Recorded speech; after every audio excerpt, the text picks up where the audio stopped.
Hey everybody, it's Janice with Creating Through Chaos, and I'm going to use this sign that I got at Hobby Lobby on clearance, and I'm just going to take some white paint and paint over the entire thing. I did, however, leave the back black as the original color. I just kind of went through and painted all around the edges and the whole base and in those little beads that are at the bottom.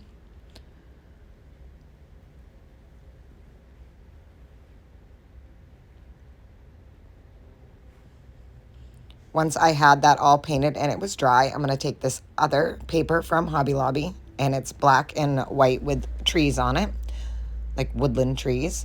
I'm just going to lay my sign on there, and then I am going to trace around it and then cut it out.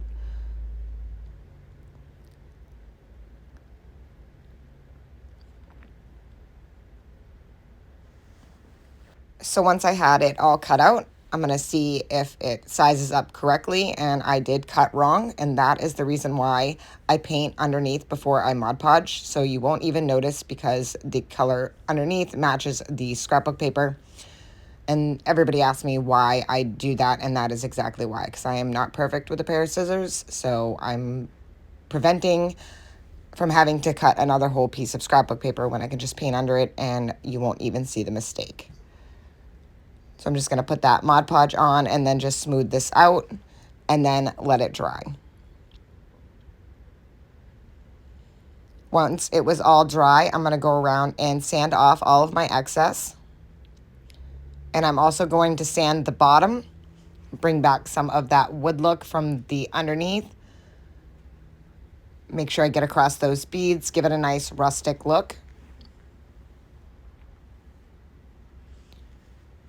And now I'm going to take this ornament that I got at Dollar General, and I'm just going to cut off the hanger, and it's just a metal ornament.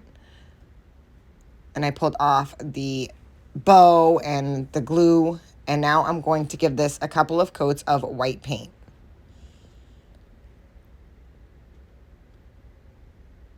And I think it took like 2 coats. I didn't put a whole lot because I'm actually going to sand off some of the paint, so it doesn't have to be perfect, but I definitely wanted it brighter than just that aluminum color that it was. Once I had it all painted, like I said, I'm going to take my sander and I'm going to sand off some of the edges along that beading. And if you can notice, that beading matches the beading that is also on the stand. Just give this kind of a rustic look. Then I'm going to take some twine and I'm going to wrap it around the little hanger at the top. And I just did this so that it would cover that hole from the hanger. I didn't want to be able to see that. And then I'm just going to glue that right into place. And then cut off the excess twine. And now I'm going to glue that to the center of my sign. And I'm just going to use some Aleene's tacky glue because I didn't want the hot glue to smush out the sides and just look bad. So I'm just going to use some of this. And then I am going to put a little hot glue on the very top up here where the hanger is, and that will hold it in place while the glue sets up. So I'm just going to set that on there and then just push it down. And then I held it for a few minutes while it dried, just to make sure that that glue had a chance to set up. Once I had that all done, I made a little twine bow, and I'm going to add that to the top of the ornament.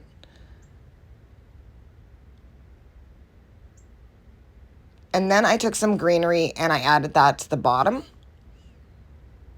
I only did 2 pieces here, but I ended up adding a couple of more after I got done because I felt like it needed to be a little fuller.